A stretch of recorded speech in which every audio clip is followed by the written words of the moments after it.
Although the celebration for Mario's 35th anniversary is coming to a close, rumors are circulating about yet another Mario game potentially coming in 2021. A big PlayStation 5 exclusive game gets a bit of a delay, and finally, stop me if you've heard this one before, but a big Nintendo Switch game is coming out soon, and some Nintendo Switch fans are angry about it. But why? What's going on, guys? I'm RGT85. If this is your first time on the channel, welcome. Be sure to hit that subscribe button and like the video on your way out. But without any further ado, let's talk about what's going on in the world of video games.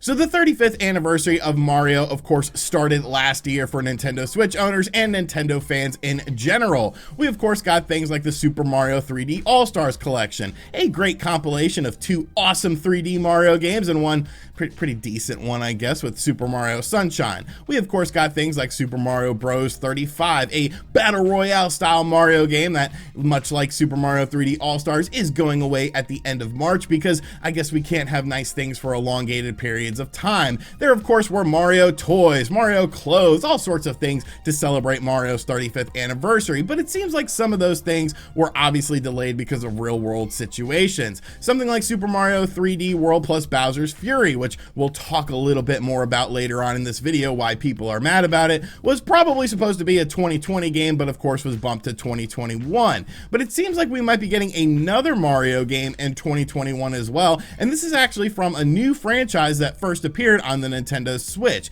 and that could be potentially a sequel to Mario plus Rabbids. Now, the official Twitter account of Rabbids actually changed its handle on January 27th to Mario Rabbids, making people think that something was happening. The icon for the page also changed to a Mario-themed rabbit image, which made a lot of people think, well, what the heck is going on with this? This game came out, 3+ years ago. We've gotten the DLC from it. Why would they be changing it to all this Mario-related stuff? This was then reverted back to what it originally was, which is Rabbids Official for their Twitter handle. So a lot of people were like, well, maybe this was just a mistake, but I don't think mistakes happen in things like this with major companies when it comes to their social media accounts. Yes, the social media manager probably isn't in direct connection with the higher ups at Ubisoft or anything like that, but you have to have a reason to change something like this. Yes, it could have just been to sort of fuel speculation, but I tend to think that everything that happens is within a reason. There is a reason for why this happened. So now that everything has been changed back, minus the Mario related Rabbids image,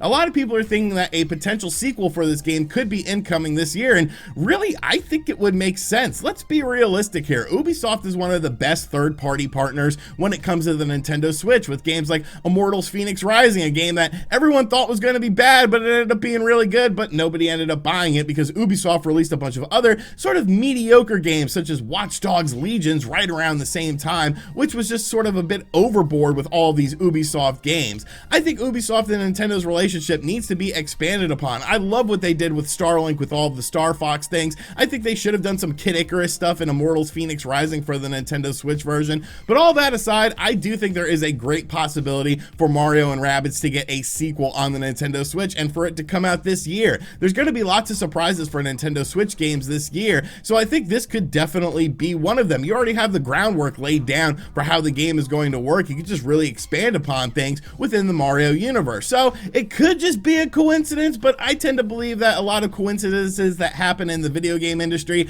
aren't coincidences. They're calculated decisions. But what do you think about it? Let me know in the comments down below.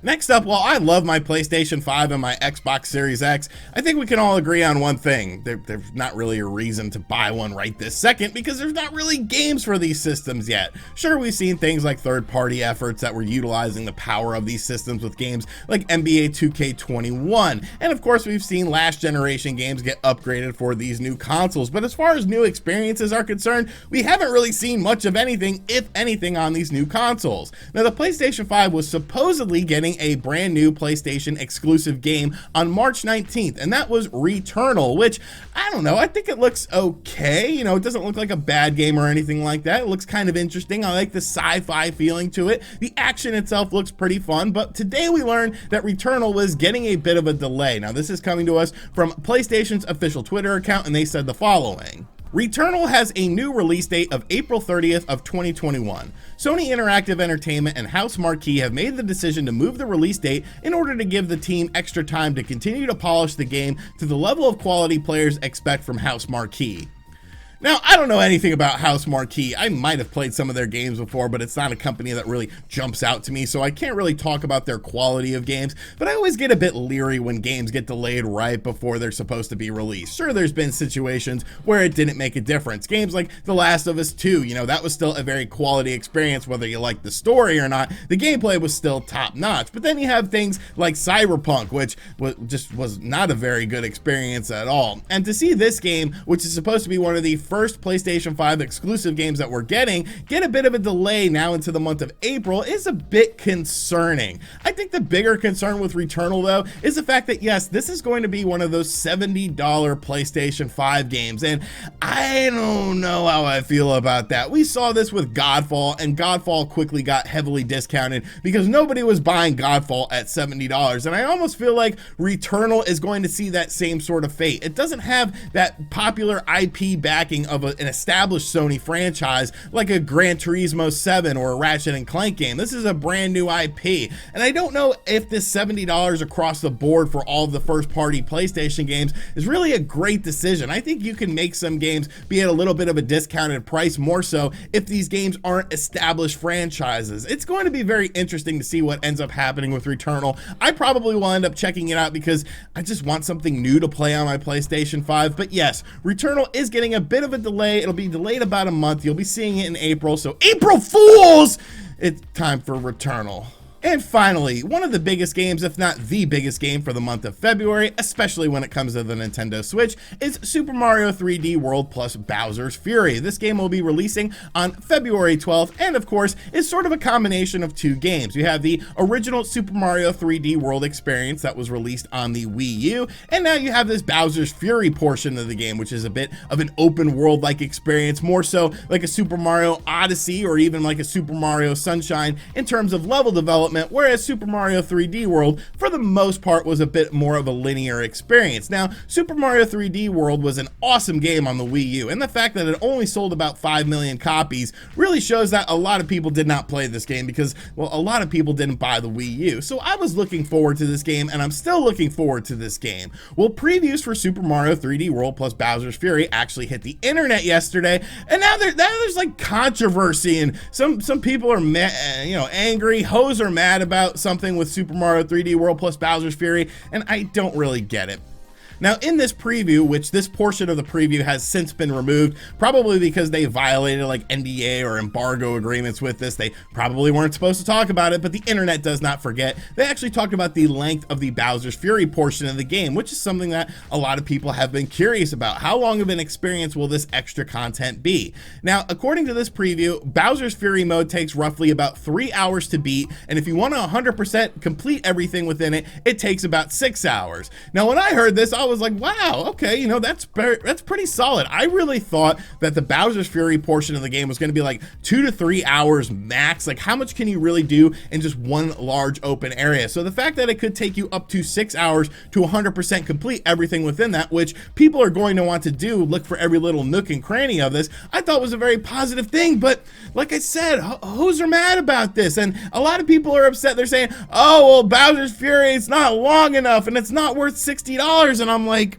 this is the game we choose to ridicule. This is the game out of all of the Wii U ports that we've gotten. Donkey Kong Country Tropical Freeze was $10 more on the Nintendo Switch, and they included Funky Kong in it to make the game a little bit easier, but everyone was okay with that. New Super Mario Bros. U, evidently everyone loves that game, because when I reviewed it and said, you know, I don't really think this is worth $60, it's pretty much just a straight Wii U port, people were argumentative with me about this, and they were like, no, it's a great game, what's wrong with you? Pikmin 3 Deluxe, Tokyo Mirage Sessions, FE, like, these games were fine with no additional added content as far as real sort of content is concerned, but Super Mario 3D World plus Bowser's Fury is literally giving you an additional gameplay segment that's going to add up to 6 hours of gameplay, and this is the game that people are mad about. Just scrolling through the responses in the Go Nintendo tweet is just ridiculous to me, because I feel like that's a good value. Even if you look at it like a $20 DLC, Bowser's Fury, that means you're getting Super Mario 3D World for like $40. And Super Mario 3D World is a fantastic game. This is a game that I think everyone will enjoy. They've added in online multiplayer as well, which was one of the main issues that Super Mario 3D World originally had on the Wii U, was the fact that you could not play the game online, and it's definitely a game that you're supposed to experience and play with other people. So I don't know, maybe I'm wrong about this and maybe I'll get roasted in the comments, but I think Super Mario 3D World plus Bowser's Fury is one of the better examples of Wii U ports that we've gotten on the Nintendo Switch. I think adding in a whole new extra element into the game is going to be very exciting, so I'm not really sure why people are upset about this. Maybe you could clarify in the comment section down below. Alright, so that is going to do it for today's video. I hope you guys enjoyed it. Be sure to let me know what you think of everything in the comments section down below. Would you like to see a sequel to Mario plus Rabbids? Returnal, is it a $70 game? Do you even care about Returnal? I feel like a lot of people just don't care about Returnal. And of course, Super Mario 3D World plus Bowser's Fury. Are you going to be picking this up? Do you think that you are getting $60 worth of content with this game? Because I sure as hell think I am. Granted, it's been a long time since I've played Super Mario 3D World, but still, I feel like this is a good value comparative to other Wii U ports that we've gotten on the Nintendo Switch, but maybe I'm in the minority with that. And as always, guys, thank you for checking out this video. If you are new to the channel, make sure you subscribe and turn on notifications. Be sure to check out other videos on the channel as well. And as always, I'll catch you guys on the next one. Later.